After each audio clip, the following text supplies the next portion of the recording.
Nous restons debout 2 secondes et Yannick nous projette 3 Jean, chapitre 1, verset 2. Je vous ai dit que la parole de Dieu est comme un courrier que ton Père, le divin Père, t'adresse ce matin. Et ce courrier est très important. Voici ce que dit ce courrier dans 3 Jean, chapitre 1, verset 2. À toi qui es venu ce matin, à toi, pas aux voisins, mais à toi. Voilà la volonté de Dieu pour toi. La Bible nous dit de persévérer dans l'enseignement des apôtres, et c'est l'apôtre de l'amour, Jean, qui te dit ce matin, toi qui es venu, bien-aimé, je souhaite que tu prospères à tous égards. Prospérité professionnelle, financière, psychologique, émotionnelle, toute forme de prospérité. Il faut que tu prospères à tous égards et sois en bonne santé. Parce que l'apôtre Jean sait que c'est la maladie qui est le problème de l'homme et qui va l'arrêter. La maladie peut, quelles que soient tes compétences, faire que tu ne travailles plus. Quelle que soit ta bonne volonté pour servir Dieu, tu ne pourrais pas. Et là, que tu sois en bonne santé, qu'on prospère l'état de ton âme. Dieu veut notre prospérité. Dis à ton voisin, Dieu veut ta prospérité. Regarde-le dans les yeux et dis-lui. Dieu veut ta prospérité. Maintenant que tu lui as dit ça, avant de t'asseoir, nous allons répéter ensemble, lire ensemble Psaume 37, verset 5, qui est la clé de la prospérité. Chacun va sortir, il va avoir la clé de cette prospérité. Car son prêche, il faut qu'on vous donne des clés pour que vous l'appliquiez dans votre vie. Psaume 37, verset 1. Répétez après moi, recommande ton sort à l'Éternel. Recommande ton sort à l'Éternel. Mets en lui ta confiance. Mets en lui ta confiance. Et il agira. Pouvons nous asseoir et on va y arriver. Je vous dis tout de suite que la clé, c'est la confiance, mais franchement, si je lève la main pour dire qui sait ce que ça veut dire la confiance, peut-être que nous tous, nous allons lever la main, mais cette confiance-là que le Saint-Esprit veut te parler ce matin, ben écoute bien, ne perds aucun cheveu de ce message. Déjà, si je pose la question à l'Église, quel est l'homme vraiment ou quel est le roi qui symbolise la confiance dans la parole de Dieu? Eh bien, garde ce nom, Ézéchias. Et tu vas sortir avec Ézéchias aussi à la fin de ce culte.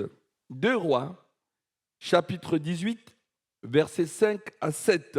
Mon ami Yannick, 2 Rois, chapitre 18, versets 5 à 7. Qu'est-ce qui est écrit? Il mit pour Ézéchias. Il est écrit qu'il mit sa confiance en l'Éternel, le Dieu d'Israël. Et écoute bien, c'est quoi il dit qu'il symbolise? La confiance. Et parmi tous les rois de Juda qui vinrent après lui, ses successeurs, mais également ses prédécesseurs, il n'en eut point de semblable à lui. On n'affirme pas les choses comme ça.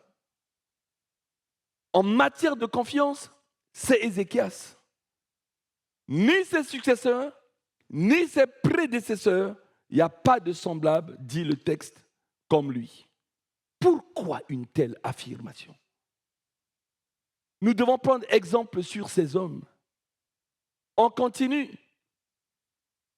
Il fut attaché à l'Éternel dans les paroles que nous avons entendues depuis le lead, la méditation, les paroles prophétiques pour booster notre foi. Il fut attaché à l'Éternel. Il ne se détourna point de lui et il observa les commandements que l'Éternel avait prescrits à Moïse. Nous continuons. Et l'Éternel fut avec Ézéchias qui réussit, on aurait cru à Josué 1,8 que nous récitons chaque matin, dans toutes ses entreprises. Et qu'est-ce qu'il fait? Parce que sans la confiance en l'Éternel, on ne peut pas se révolter. Il se révolta contre le roi d'Assyrie. Le roi d'Assyrie symbolise Satan, le diable, les ennemis. Il ne lui fut plus assujetti.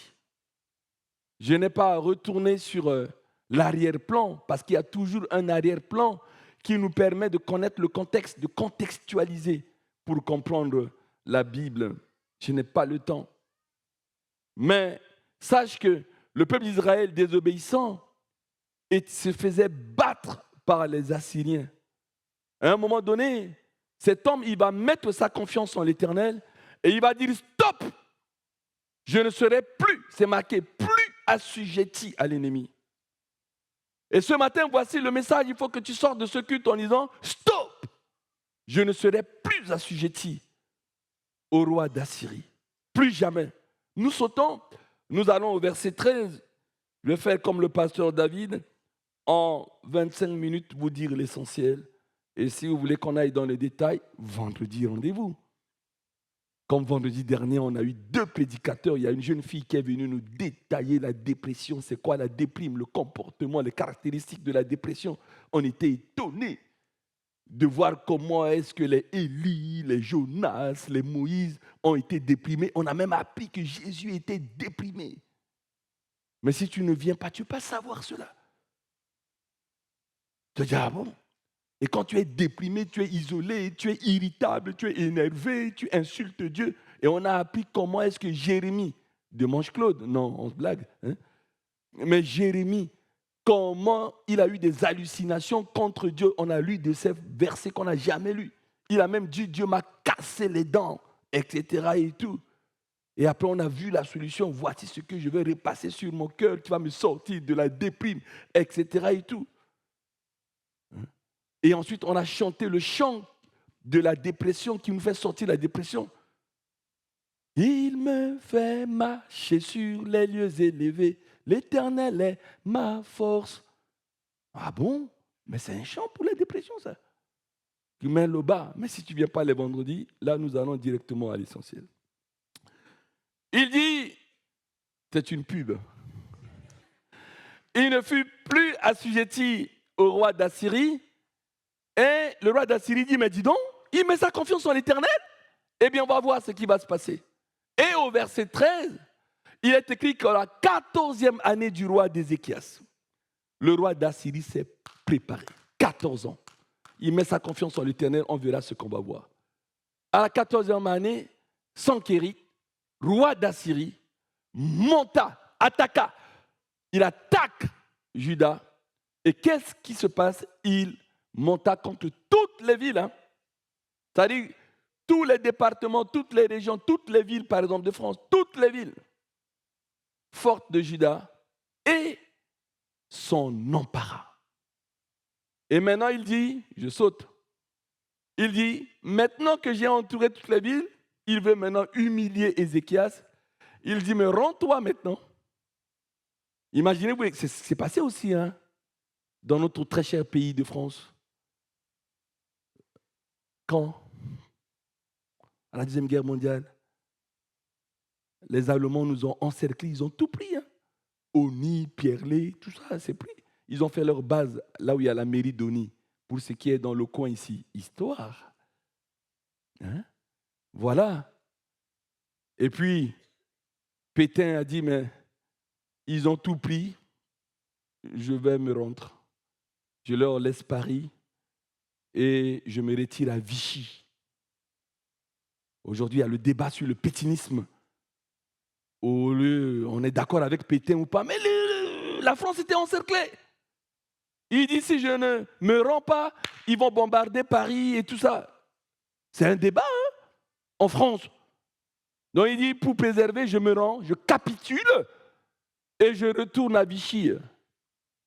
Même si De Gaulle est parti à Londres, ensuite il est allé chez les Congolais à Brazzaville pour faire appel aux Africains pour venir défendre. Je ferme la parenthèse.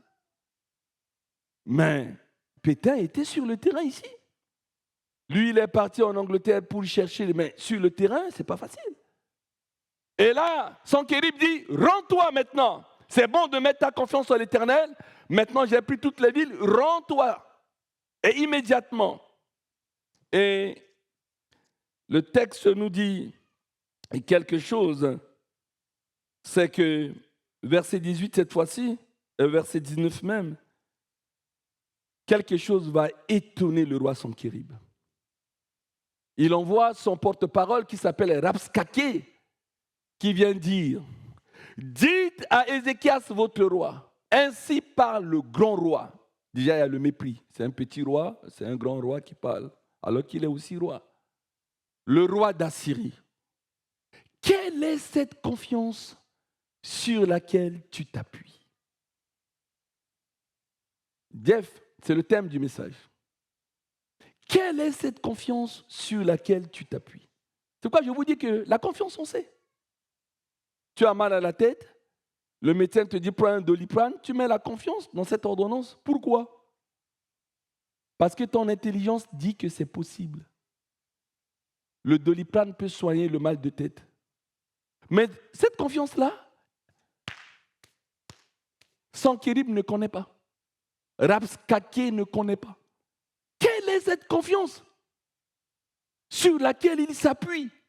On prend toutes les villes et il keep calme. C'est étonnant, hein?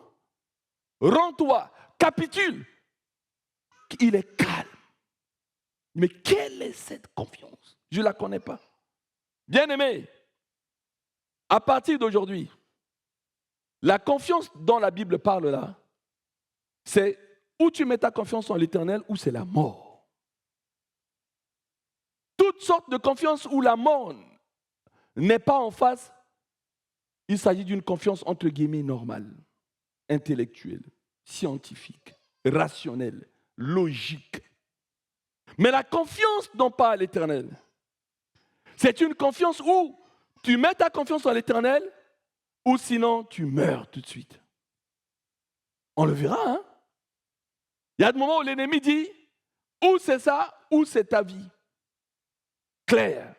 Les hommes dont on parle, la Bible, les Shadrach, les Meshach, les Abednego, il y a la fournaise ardente. Il dit, mettez votre confiance maintenant en Dieu, on va voir. Gare à vous. Ceux qui mettent leur confiance en Dieu, c'est le feu. Et qu'est-ce qu'ils disent? Nous mettons notre confiance en l'Éternel. Et même si, nous savons qu'il peut nous sauver. Mais même s'il ne nous sauve pas, Darius, Nebuchadnezzar, on ne va pas vous adorer, jetez-nous dans le feu. Voilà la dimension dans laquelle toi et moi, nous devons y aller. C'est une parole solide. Il faut que tu grandisses, il faut que je grandisse. La question de la confiance, on ne peut pas en parler comme ça. N'importe qui ne peut pas mettre sa confiance en l'Éternel. Coucou, écoute ça. Tout le monde ne peut pas mettre sa confiance en l'Éternel. Hey! Parce que quand tu vas mettre ta confiance en l'Éternel, tu en payes le prix tout de suite. Commence à mettre ta confiance en l'Éternel, tu verras. Tu n'as plus d'amis, tu n'as plus ceci, tu commences à être persécuté. Tu dis, oh! Mais depuis que je commence à être baptisé, j'ai plus de problèmes. Vous n'avez jamais entendu ça? Il y aura tellement de problèmes que tu vas commencer à reculer parce qu'on ne peut pas mettre sa confiance en l'Éternel. Quelle est cette confiance sur laquelle tu t'appuies? Eh bien, si tu n'as jamais entendu ça, c'est que tu n'as jamais mis ta confiance en l'Éternel. Parce que le jour où tu mettras ta confiance en l'Éternel, tu écouteras l'ennemi dire, Christian Triff, quelle est cette confiance sur laquelle tu t'appuies? Je t'ai menacé, je t'ai promis, je t'ai montré que c'est ou moi le diable ou pas. Mais quelle est cette confiance sur laquelle tu t'appuies? C'est la question. Et le Saint-Esprit vous donnera le résultat. Maintenant, vous voyez, il ne me reste plus que 2 post-it. 2 seulement. Vous voyez, lorsque vous avez des lignes rouges, nous en avons parlé encore hier avec les jeunes samedi. Coucou. Chaque chrétien doit avoir des lignes rouges. Hein? Si tu n'as pas de lignes rouges dans ta vie, tu es fini pour toi. tu vas être emporté à tous les vents. Chacun doit dire, voici mes lignes rouges. Je ne vais pas vous faire l'exercice, mais sinon il doit demander à Benjamin. Benjamin dit à Alex quelles sont ses lignes rouges et Alex dit à Benjamin quelles sont ses lignes rouges. Je peux vous donner l'exercice, hein? Je dis, mais c'est quoi les lignes rouges? Mais il y a des lignes rouges. Il y a des choses que tu dois dire, je ne le ferai pas dans ma vie, au prix de ma mort. Même si c'est Donald Trump qui me demande, je ne le ferai pas. Au prix de ma mort. Tu dois avoir des lignes rouges dans ta vie. Et l'une des lignes rouges, c'est de ne pas adorer un autre Dieu que l'Éternel. C'est la ligne rouge. Et voilà qu'il va dire sa ligne rouge et l'ennemi n'a que deux outils. Face à tes lignes rouges, face à ce que tu dis, jusque-là oui, au-delà non. Je n'accepte pas. C'est ça, hein? Ceux à qui je donne des cours de mariage, je ne vous ai pas dit? Toutes mes filles, là, mais aussi tous mes fils. C'est bien de se marier, mais il y a des lignes rouges. Je ne veux pas que les hommes avec qui vous vous mariez vous tapent, vous battent. Ligne rouge. Un mari vous tape, d'abord tu appelles le commissariat, tu m'appelles, etc. Il est sanctionné. Et il est mis en prison. Il y a des lignes rouges. On ne fait pas ça. À ne pas dépasser. Et aussi les femmes, tapez pas mes enfants. Parce qu'il y a beaucoup d'hommes qui sont battus, tapés, il y a des hommes battus. Et même si BFTV ne dit pas, le pasteur le dit. Tu n'as pas le droit de taper ton mari. C'est une ligne rouge. Et deuxième chose, tu ne vas pas aller coucher avec une autre femme ou avec un autre. Ligne rouge. Mais si tu n'as pas de ligne rouge, on va arriver à des situations où, parce qu'il n'y a pas de ligne rouge, mais tu ne sauras plus où tu en es. Et là, il y a une ligne rouge. Et face à la ligne rouge, il y a deux outils. L'ennemi va d'abord, avant de te menacer, il va d'abord te faire des promesses pour t'appâter. Pour t'appâter. Et versets 30 à 32. Vous voyez, on est toujours dans 2 Rois 18. Hein? On a vu 5, 7, on a vu 13. Et maintenant, on va aller voir 30 à 32, les promesses qu'il a étonné de la nature de cette confiance. Alors, mais s'il était fort, il n'avait qu'à capturer Ézéchias. Lui-même, il est prudent. Il a dit, soit il a mis des mines, je ne peux pas pénétrer, donc je vais commencer à l'appâter par des promesses. Déjà. On voit déjà qu'il a perdu. Tu prends toutes les villes. Qu'est-ce qui t'empêche d'aller capturer Ézéchias? Il commence à faire des promesses. Il dit qu'Ézéchias ne vous amène point à vous confier en l'Éternel. Population de Juda, de Jérusalem. Il ne faudrait pas que vous écoutiez Ézéchias en disant « L'Éternel nous délivrera. Et cette ville ne sera pas livrée entre les mains du roi d'Assyrie. » On continue. N'écoutez point Ézéchias, car ainsi parle le roi d'Assyrie. Faites la paix avec moi. Senchérib. Rendez-vous, capitulez, rendez-vous à moi. Mais si tu es fort, pourquoi tu vas promettre les gens, tu négocies avec eux? Il faut les prendre par force. Il a pris toutes les villes par force. Mais face à la confiance ferme de Ézéchias, il est dérouté. Rendez-vous à moi. Et chacun de vous mangera de sa vigne et de son figuier, et chacun boira l'eau de sa citerne, verset 32. Lorsque je vienne et que je vous emmène dans un pays comme le vôtre, dans un pays comme le vôtre, dans un pays de blé, de vin, un pays de pain et de vigne, un pays d'oliviers à huile et de miel. Et vous vivrez et vous ne mourrez pas, point. Ça fait comme si Dieu dit au peuple d'Israël, allez-y, je vous ai promis un pays où coule le lait et le miel. C'est la voix de Satan, il imite Dieu. Vous ne mourrez point. C'est exactement ce que le diable a dit à Ève au travers du serpent. Dieu a dit, vous allez mourir si vous mangez l'arbre au milieu du jardin. Il dit, vous ne mourrez pas. Est-ce qu'on ne meurt pas aujourd'hui? Est-ce qu'on ne meurt pas aujourd'hui? Et là, il va dire encore, vous ne mourrez point. N'écoutez donc point Ézéchias, car il pourrait vous séduire. C'est lui qui cherche à séduire. Il renverse. Pourrait vous séduire en disant, l'Éternel vous délivrera. Ézéchias, ce sont les prophètes, les pasteurs, les apôtres, tous les serviteurs de Dieu. Ce sont les prophéties qu'on écoute aujourd'hui. On va dire aux enfants de Dieu, mettons notre confiance en l'Éternel. Vous aurez toujours des Sankérib, des Rapskaki qui vont dire, n'écoutez pas les pasteurs. Écoute-moi. Mais ils commandent ta vie. Pourquoi? C'est ça, hein? J'ai beaucoup de mes filles ici et de mes fils. Ils vont aller rencontrer des garçons ou des filles. Et les garçons, surtout, ne viennent plus à l'église le dimanche. Et en plus, quand tu ne viens pas, le pasteur te demande pour où tu es. Mais il commande ta vie ou quoi? C'est une secte, hein? Mais c'est des Sankérib. Pourquoi on ne doit pas contrôler sa fille? Là où il est, là où elle est. On est une communauté. Et si tu vas trouver un garçon, une fille, amène-le au pasteur. C'est pas ce que je vous dis? Il dit, qu'est-ce que tu veux faire avec ma fille là? Tu veux la coucher et puis partir ou tu veux être sérieux? Nous, on cherche que des rapports sérieux. On va aux fiançailles, au mariage. Mais si tu ne le fais pas, tu auras 100 hommes qui t'auront couché. Et après, tu n'as plus de crédit. Que tu dises amen ou pas, c'est vrai. C'est tout. On met toute confiance en l'Éternel. Le diable va te faire des promesses, le lait, le miel, le blé. Tu ne vas pas mourir. C'est du foutage de gueule. L'ennemi veut t'amener pour que tu ne puisses plus mettre ta confiance en l'Éternel. Et s'il voit que ça ne marche pas, il va te menacer. Il va te menacer pour casser ta promesse, ta confiance en l'Éternel.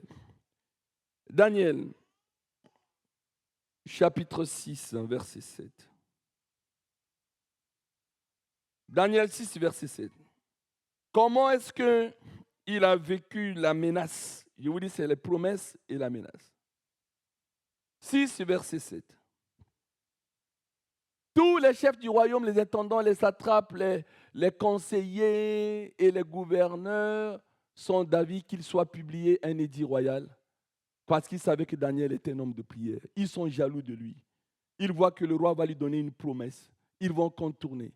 Et ils vont dire, quiconque dans l'espace de 30 jours seulement, 30 jours, qui adressera des prières à quelque dieu ou à quelque homme excepté à toi, ô roi, sera jeté dans la fosse aux lions. Quelle menace! Quelle menace! Et là, ils vont aller vérifier. Et quand ils vérifient, ils voient bien que Daniel n'a pas capitulé, continue à mettre sa confiance en l'Éternel parce qu'ils ont touché à sa ligne rouge. C'est un homme qui prie 1 heure le matin, à l'aurore, 1 heure à midi, 1 heure le soir. Depuis toujours, il a fait ça, Daniel. Il a prié pour avoir l'interprétation du rêve. Il a toujours prié avec ses compagnons Shadrach, Meshach, Abednego. Maintenant, il y a un décret sur sa ligne rouge. Et quand il a appris, d'ailleurs, on va le lire, hein, Daniel, verset 28.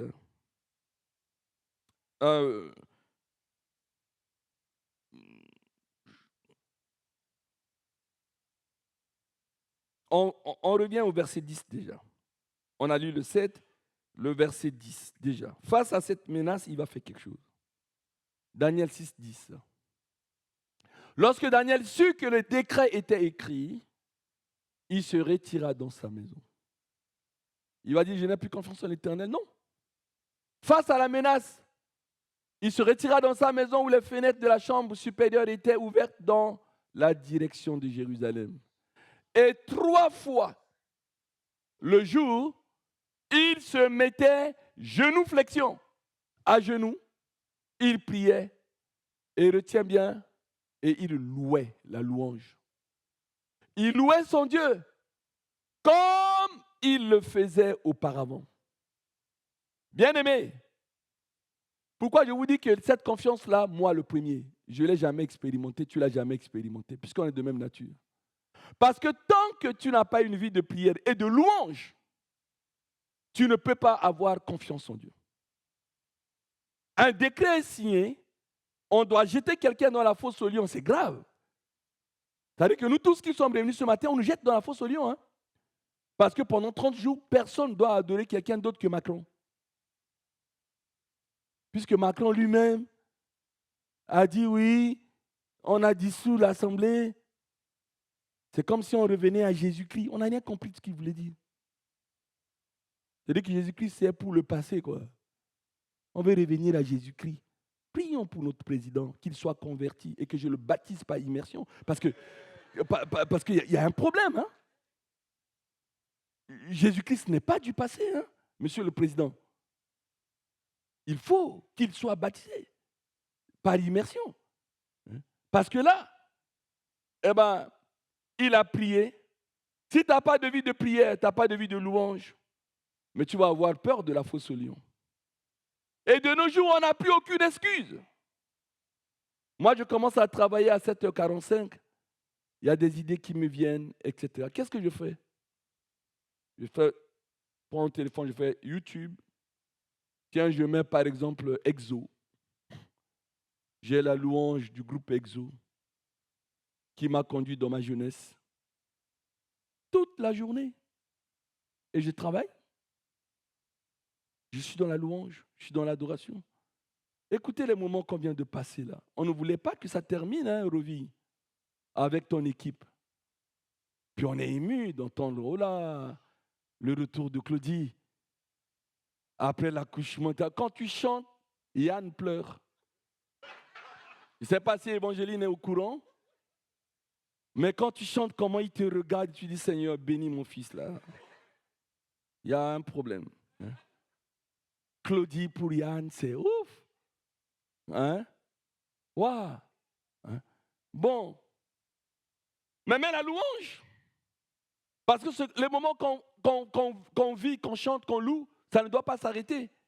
Mais chez toi, tu peux mettre le YouTube. Si tu ne t'arroses pas ta vie tous les jours de louange et d'adoration, même si tu ne veux pas chanter, écoute seulement. Tu verras comment l'onction vient sur toi.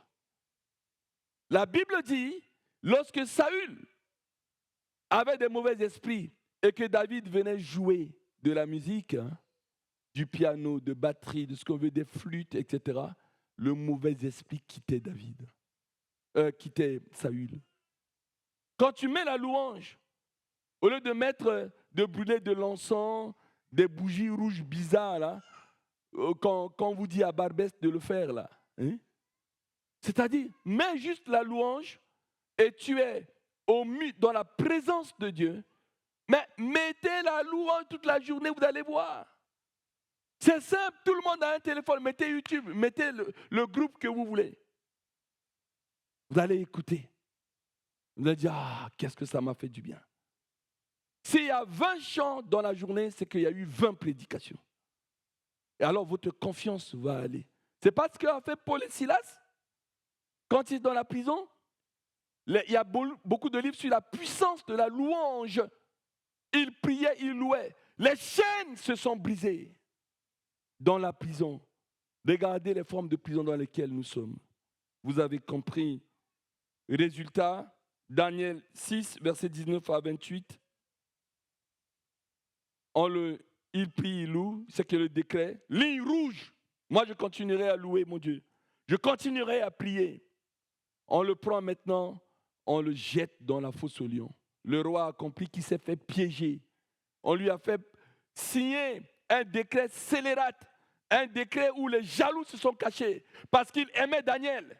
Et pour manigancer, ils ont fait ce qu'on appelle une intrigue. Une intrigue, c'est une machination secrète tendant à nuire à quelqu'un, je répète, pour une meilleure audition, mémorisation, compréhension. Il y a beaucoup d'intrigues dans la vie. L'intrigue, c'est une machination secrète. Tu es jaloux de quelqu'un, mais tu as honte de dire je suis jaloux de cette personne. Qu'est-ce que tu vas faire? Tu vas manigancer des choses. Une machination secrète. Ils sont jaloux de Daniel. Ils savent que Daniel va être nommé Premier ministre. Qu'est-ce qu'ils vont faire? Ils vont voir les journaux. Il a fait ceci, il a harcelé, il a violé, il a fait ceci, etc. Pour nuire à Daniel. Ça n'a pas marché. Il signe un décret. Et ce décret-là, Daniel dit, ligne rouge, qu'advienne que pourra. quel que soit X appartenant à R, je vais aller dans la fosse au lion. Un point barre. C'est tout. Je vais te sauver. Il ne faut plus que la mort vous fasse peur. Hein. Si quelqu'un vous dit, tu mets ta confiance en Dieu, tu auras telle menace, etc. Tu dis, ok, allons-y. Allons-y. Et on le jette. Le roi, qu'est-ce qu'il a fait? On ne peut pas le lire. Mais il a jeûné toute la nuit. Et il vient le matin. Hein? Le roi se leva au point du jour avec l'aurore. Et il alla précipitamment à la fosse au lion. Qu'est-ce qu'il fait? Avec une voix pathétique, en s'approchant de la fosse, il appelle Daniel d'une voix triste, d'une voix pathétique. Le roi prit la parole et dit, Dani, serviteur du Dieu vivant, est-ce que ton Dieu, que tu sers avec persévérance, a-t-il pu te délivrer des lions? Parce qu'on a jeté son salarié, son conseiller, le préféré. Il est découragé, on continue, Yannick. Et Daniel dit, il veut entendre, oh, il est déjà mort. Et la surprise, Daniel lui dit, oh roi, vis éternellement. Alléluia. Il entend la voix de Daniel, mais c'est un miracle. Mon Dieu a envoyé son ange, alléluia, et a fermé la gueule des lions, alléluia. Et ces lions m'ont fait aucun mal, parce que j'ai été trouvé innocent devant lui et devant toi non plus, ô roi, je n'ai rien fait de mauvais. Et on continue. Alors le roi fut très joyeux. De triste, il est passé à joyeux. Il ordonna qu'on fit sortir Daniel de la fosse. Daniel fut retiré de la fosse et on ne trouva sur lui aucune blessure parce qu'il avait eu confiance en son Dieu. Peuple de Dieu, regardez le processus qui vient déverser la confiance en quelqu'un. Il faut la prière, il faut la louange, il faut une ligne rouge. Il ne suffit pas de dire « aie confiance en Dieu » pour que tu aies confiance en Dieu. Il faut que tu acceptes d'avoir une vie de prière, une vie de louange. Il faut que tu acceptes d'avoir des lignes rouges. Et même si quelqu'un franchit, tu dis non, je préfère aller dans la fosse au lion. Et c'est à partir de là que le roi ordonna que ces hommes jaloux-là, qui avaient accusé Daniel, fussent amenés. Amenez-les-moi, espèce d'intrigants, espèce de jaloux. Vous m'avez manipulé. Vous avez fait, soi-disant, un décret, pendant 30 jours, on doit me prier. Ah, vous êtes maintenant découvert. Eh bien, la pierre retourne sur celui qui l'a roulé. Attention, celui qui fait un trou pour que son frère, sa soeur, il tombe, il tombera. Moi, je ne vous ai jamais enseigné cette prière qu'on fait dans beaucoup d'églises sur Internet, retour à l'envoyeur. J'aime pas ça. Car nous devons bénir même nos ennemis. Et c'est Dieu qui bénit. Et c'est lui qui nous venge. Mais il y a des lois. Dans la parole de Dieu, il dit, celui qui fait un trou pour que son frère tombe dedans, il tombera lui-même. Celui qui roule une pierre pour que la pierre tombe sur la tête de son frère, ça va rouler sur lui-même. C'est des principes. Et là, ils ont fait un trou pour que Daniel y tombe. Tous ceux qui ont accusé Daniel fussent amenés et jetés dans la fosse aux lions. Eux, leurs enfants. Regardez que lorsqu'on est jaloux, on fait du mal, c'est grave. Au lieu que ça soit nous-mêmes, que nous payons nous-mêmes. Mais nous, nos enfants, leurs enfants et leurs femmes, les femmes. Pas innocent de te marier avec quelqu'un. Hein? À un moment donné, il faut que tu pries pour que le péché de l'autre, tu n'en vis pas les conséquences. Hein? Ah, attention. Il faut que tu pries aussi, les enfants, priez aussi. Parce que les parents peuvent faire n'importe quoi, le papa ou la maman, et les conséquences vous arrivent. Hein? Il faut qu'il y ait le sang de Christ sur vous. Maintenant que tu t'es baptisé, et à partir de toi, tu constitues une nouvelle famille. Bénie, comme Joseph. À partir de Joseph, ça a été une nouvelle génération parmi les descendants d'Abraham. Attention. Et là, eux, leurs enfants, avant qu'ils fussent parvenus au fond de la fosse, ils ont été croqués par les lions qui les saisirent et qui brisèrent leurs os, etc. Il y avait une explosion en bouche. Ils ont été succulents. Ils les ont croqués, avalés. Vous avez compris? Oui, la confiance est la mère à son tour de la prospérité. Pourquoi? Nous continuons au verset 25. Après cela, le roi Daïrus écrivit à tout le peuple, à toutes les nations, aux hommes de toute langue qui habitaient sur toute la terre. Tu avais dit, nous aussi, on a compris. Sur toute la terre, que la paix vous soit donnée avec abondance. On continue, on cherche le verset 28. J'ordonne que dans toute l'étendue de mon royaume, on ait de la crainte et de la frayeur pour le Dieu de Daniel. Car il est le Dieu vivant, il subsiste éternellement, et son royaume ne sera jamais détruit, et sa domination durera jusqu'à la fin. Verset 27. C'est lui qui délivre et qui sauve. Ce n'est pas Sankérib, ce n'est pas Rabskaké, ce n'est pas le roi de la Syrie, mais c'est l'Éternel qui délivre et qui sauve. C'est lui qui opère des signes et des prodiges dans les cieux, mais également sur la terre. C'est lui qui a délivré Daniel de la puissance des lions. Verset 28. Daniel prospéra sous le règne de Darius et sous le règne de Darius le Perse. La confiance est la mère de la prospérité. C'est la mère de la prospérité. Daniel prospéra sous le règne de Darius et sous le règne de Cyrus, le Perse. De Cyrus le Perse. Alors garde cela, le message est terminé. Une vie de prière et de louange sur YouTube. Cette confiance-là va t'amener loin. Et après, tu vas expérimenter que l'ennemi va dire quelle est cette confiance sur laquelle tu t'appuies. Ferme tes yeux.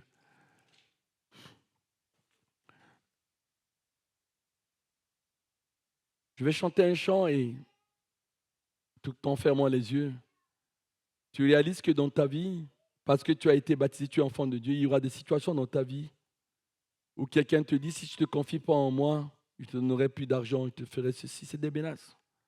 Il va te promettre tout et demain, il va t'abandonner. Ferme tes yeux, écoute. Les enfants font du bruit, mais ils sont toujours bénis, les enfants. Toi, l'adulte qui m'intéresse, n'aie pas peur du recueillement. Réalise, si tu l'as déjà fait, tu le feras encore. Il y a des situations dans notre vie où les gens vont toucher, le Satan va toucher à nos lignes rouges. Aie des lignes rouges dans ta vie, s'il te plaît. Des lignes rouges. Et si ça dépasse, tu dis, je préfère mourir. Mais c'est mon corps. Parce que tu ne connaîtras plus la mort. Je me confie en toi. Je sais que tu es mon Dieu. Mon avenir est dans main. Oui, dans ta sûre main. Je te bénis, Seigneur.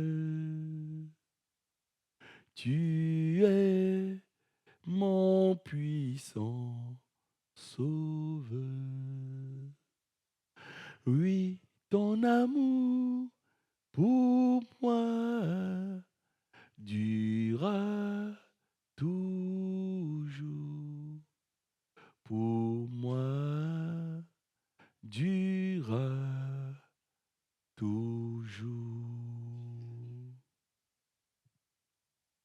Que le Seigneur que tu essayes de servir avec persévérance soit toujours avec toi Et face à tes lignes rouges, réalise qu'il est fidèle. Il est capable de te délivrer de la fosse au lion, de la fournaise ardente. Il est capable. Reste ferme, ne capitule pas. Et reste ferme, ne te rends pas.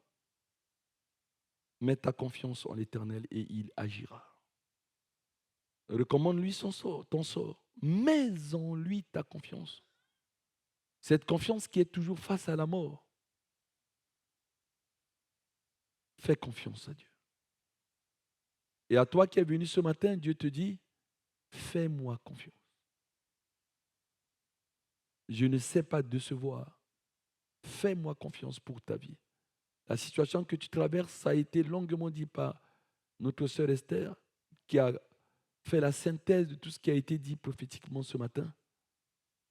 Sors de ce lieu en disant, je vais faire confiance en ce Dieu.